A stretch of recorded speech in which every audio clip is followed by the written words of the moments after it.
Et je me rappelle de dire à mon thérapeute, c'est extrêmement triste, je ne fais que dire non. Je dis tout le temps non. Il y avait une période de ma vie où je disais tout le temps oui. J'ai dit oui à un mariage, j'ai dit oui à un projet d'enfant, j'ai dit oui à un projet de boulot. C'était oui, c'était oui. Et aujourd'hui, j'ai l'impression d'être là, non, non. Et j'enlève et je lui dis c'est extrêmement triste. Il me dit c'est le processus. Alors je m'appelle Anne. J'ai dirigé pendant 7 ans un magazine féminin dans un grand groupe de presse que j'ai quitté il y a presque 5 ans maintenant. Je suis aujourd'hui enseignante de Kundalini Yoga, psychothérapeute intégrative avec un axe en sexothérapie, donc je suis sexothérapeute. Bon, ce que je peux dire, c'est que je suis journaliste, voilà, à la base. Et puis par hasard, je suis rentrée dans le monde de la presse féminine et de la beauté. C'était pas un souhait ni une vocation, ça s'est fait un peu comme ça par le hasard des rencontres. Et puis ça a duré plusieurs années, c'était plutôt chouette. Et ensuite, je suis rentrée chez Lagardère pour créer le magazine Bi. Bi, c'était une équipe de 55 personnes, donc diriger 55 personnes. Ça consiste à représenter le magazine aussi, donc à être très exposé. On sait que la presse féminine est aussi une presse qui vit grâce à la pub, donc ça veut dire on va dans les événements, on va au défilé de mode. En plus, ça peut se passer à Dubaï, ça peut se passer à Singapour, ça peut se passer à Dallas, bon, ça peut se passer au Grand Palais, mais bon, c'est assez glamour. Pour autant, c'est quand même un travail. Donc tout ça, ça prend beaucoup de temps. Ça nous oblige aussi à être dans ce rôle, en fait. C'est vrai que moi, par exemple, j'ai complètement changé ma manière de m'habiller. Avant, j'avais un budget coiffeur, brushing. J'étais que en talons. On est très regardé, donc l'apparence est regardée et jugée, comment elle est habillée, ceci et cela. Donc il y a quand même une pression. Et puis on est peu chez soi. Parce que du coup, voilà, les soirs, il y a toujours quelque chose. Donc il y a des soirs, on est juste crevé. En fait, après une journée de boulot, on veut rentrer chez soi et manger une soupe et regarder un film. Ben non, il faut encore repartir et il faut se repréparer, et il faut être pétillante, et il faut être vive, et il faut être... voilà. Bon, enfin, c'est pas le bagne, hein. Et très vite, peut-être par la lourdeur d'un grand groupe, c'est des chiffres toutes les semaines qui tombent, les chiffres de vente, c'est les équipes où il y a des problèmes, donc chacun vient dire ça va pas, c'est les papiers qui sont pas rendus, le rythme aussi de l'hebdo qui est assez infernal, avec le bouclage qui revient toutes les semaines, donc ce côté vraiment très répétitif, etc. Et puis les enjeux, hein, parce qu'un lancement d'un hebdomadaire, c'est des millions d'euros, donc cette pression, elle s'installe tout de suite sur les épaules de la directrice de rédaction, qui en fait est à un poste où elle a la rédaction en dessous, et puis au-dessus, le groupe, et voilà. Donc c'est un peu une pression dans les deux sens, quoi. Et après, en même temps, on met ses talons, et on va dire, mais tout va bien, c'est merveilleux. Ouais. Et c'est vrai que dans le même moment, en fait, au moment où le magazine s'est lancé, où ça devenait très difficile pour moi de tenir ce rythme et tout ça, ma vie personnelle était un peu chaotique. C'est la période où je me suis séparée du père de mes enfants. C'était pas une période facile. Donc un peu dans toutes les sphères de ma vie, je me sentais un peu pressurisée et commençais à monter ce truc de ouais, ma vie m'échappe un peu. Enfin voilà, un sentiment de j'étais trop à ma place nulle part en fait. C'était une vie à 100 à 1000 à l'heure, quoi. 1000 à l'heure, tout était trop. J'étais en sur-régime total pendant des années. Je faisais tout à l'excès. Il y a eu des années où j'ai beaucoup trop bu, je suis beaucoup trop sortie, je m'étais séparée, j'ai enchaîné sur d'autres relations, sur d'autres histoires. Il n'y avait jamais un espace vide, jamais. Toutes les cases étaient remplies, quoi. L'agenda débordait. Et j'avais les enfants, et j'avais voilà, des relations, etc. C'était full. À l'époque, mon corps doit obéir à mon mental qui lui dit tu dois être comme ci, tu dois être comme ça. Comme si c'était un cheval et lui mettre comme ça des coups de cravache et on y va et on y va. Il y a une forme de déconnexion, et d'ailleurs c'est un très bon exemple, c'est que je me souviens d'aller voir mon gynécologue à un moment, voulant avoir un deuxième enfant. J'en avais un qui avait 2 ans, le premier, Et je lui dis, bon, je voudrais vraiment avoir un deuxième enfant, il faut vraiment avoir un deuxième enfant, mais là, j'ai pas mes règles depuis 3 mois. Et puis, il m'ausculte et il me dit, bon, vous êtes donc enceinte de 2 mois et demi. Et d'ailleurs, il m'a dit, vous êtes marrantes, hein, vous les femmes de votre génération et tout, avec vos boulots de dingue, vous êtes aux commandes, etc. Mais en fait, là, ce qui se passe dans votre corps, là, c'est-à-dire que là, vous venez me voir en me disant, il faut faire quelque chose, je ne peux pas avoir d'enfant, vous êtes enceinte de 2 mois et demi. Il n'y a pas un truc qui... Ouais. Et je me revois quitter mon bureau de la rédaction, courir dans le couloir, avec sans arrêt des hémorragies. Je me rappelle encore de jeans blancs remplis de sang, et j'allais dans le showroom de la mode et je disais, vous pouvez me passer un pantalon et tout ça. Et puis, je sais pas, je repartais bosser, et puis, bon, j'avais fait des examens à l'époque, je me souviens. Et au final, il n'y avait rien de véritablement dangereux. Mais ça, ce sont des signaux. Donc c'est vrai qu'on ne m'a pas dit « t'as un cancer ». J'ai des amis à qui c'est arrivé. Moi, je me rappelle de copines à moi qui m'ont dit « putain, en fait, je pense qu'il me fallait ça à un moment pour m'arrêter ». Parce qu'en fait, maintenant que j'y pense, des signaux, j'en ai eu plein. Mais ce n'était pas assez costaud, ce n'était pas assez fort, donc je n'ai pas écouté. C'est-à-dire que je n'étais pas du tout dans ce truc que le corps est notre premier renseignant, en fait. Que tous les messages qu'on doit recevoir dans cette vie passent par le corps. C'est ce mot, hein, vraiment, la maladie. Hein. Qu'est-ce que le mal me dit? Donc, ralenti, voilà. Et puis, selon là où le mal se trouve, ça ne dit pas la même chose. Donc, après, à nous de décrypter, de capter ces messages. Et puis, ça a germé, et puis ça a commencé à se durcir jusqu'à l'aube de la quarantaine. Et je suis arrivée un jour chez un thérapeute à terre, quoi. Et je lui dis, il n'y a rien qui va, en fait. Il n'y a rien qui va, mon boulot, ça ne va pas, j'ai l'impression tous les jours qu'on m'arrache des bouts, et ma vie perso, ça ne va pas. Donc j'étais à terre, bon, ça a été le début déjà du truc. On était dans cette période où ça devenait compliqué pour la presse papier. Donc en fait, en permanence, on nous demandait plus. J'ai eu l'impression de nager à contre-courant, et c'est épuisant en fait. C'est-à-dire que ce n'était jamais assez. Et puis finalement, à un moment, voilà, on nous dit, bon, bah, le groupe va vendre 10 titres. Dombie. Donc c'était une super mauvaise nouvelle sur le moment. C'était quand même mon bébé, c'était un projet que j'avais porté, que j'avais mis au monde.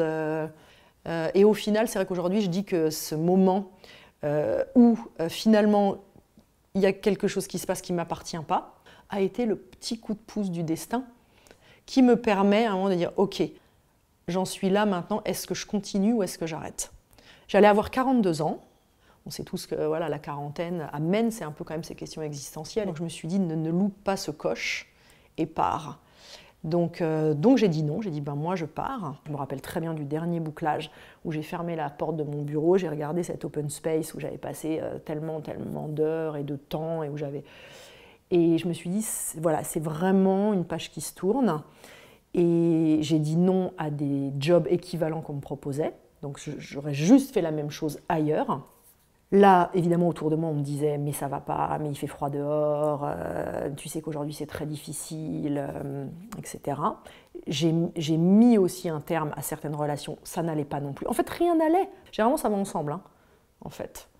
C'est ce que les gens souvent se disent « c'est la loi des séries ». Bah ouais, mais c'est logique, en fait. Quelque chose qui est en disharmonie. Je savais qu'il allait y avoir un moment de vide. Mais en fait, j'y étais vraiment préparée. Et je savais que j'aurais 2 ans de sécurité. Voilà, un droit au chômage, que j'aurais pas le même salaire et tout, mais j'avais quand même quelque chose sur lequel m'appuyer. Je partais pas sans rien. Et vraiment, le courage que j'ai eu, c'est un moment de me dire « Ok, reste dans cet espace vide. Fais du vide, fais de la place en fait. » Et ça, c'est essentiel pour pouvoir accueillir quelque chose de nouveau.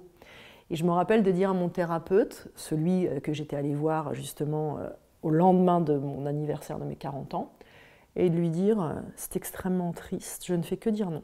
Je dis tout le temps non. » Il y avait une période de ma vie où je disais tout le temps oui. J'ai dit oui à un mariage, j'ai dit oui à des projets d'enfants, j'ai dit oui à un projet de boulot. C'était oui, c'était oui. Et aujourd'hui, j'ai l'impression d'être là, non, non. Et j'enlève, et je lui dis c'est extrêmement triste. Il me dit c'est le processus. Et en fait, c'est vrai que c'est ça. On enlève des choses qui ne nous vont plus. Mon agenda s'est tout à coup complètement vidé. Je sortais encore un petit peu à l'époque. Et les gens me disaient, dans mon milieu, etc., ils me disaient, bah alors, qu'est-ce que tu vas faire maintenant? C'est quoi ton projet? Je disais, bah rien. Et donc là, je voyais vraiment que les gens étaient super crispés et très mal à l'aise. Tu sais, ce truc de sortir du game. Je me rappelle même que mon père, mon ex-mari, me disait, non mais attends, mais il faut bosser, hein. Enfin, tu peux pas, enfin, comment tu vas faire et tout. Je dis, mais je peux prendre un peu de temps. J'ai besoin de temps, en fait. Mais qu'est-ce que tu vas faire? Ben, je ne sais pas. J'ai besoin de temps pour savoir. Et effectivement, ça demande de se protéger des avis des autres, qui vont tous avoir une opinion. Je n'ai pas renoncé qu'à une vie sociale. La dernière rupture que j'ai eue était en juin 2015, donc un peu moins d'1 an après avoir quitté Bi. Et après, je suis rentrée dans une phase de jachère ou d'abstinence choisie. J'ai commencé à jeûner à cette époque. Je suis partie jeûner dans des temps très longs, des 2 semaines de jeûne. Et en fait, ça s'est fait dans tous les domaines de ma vie. Et moi qui n'avais jamais été célibataire un seul jour, je suis rentrée dans une phase où j'ai expérimenté aussi ça. Je pense qu'à une période de ma vie, c'était inconcevable de ne pas avoir quelqu'un. Je me disais, mais c'est la misère, quoi. Et puis je ne pourrais pas.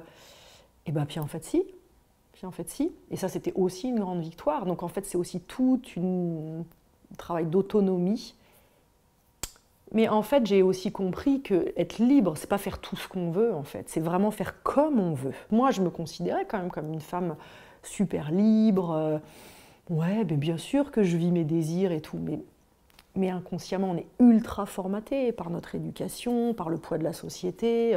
On répond énormément au modèle qu'on a introjecté, de comment on doit réussir, dans quel milieu on doit réussir.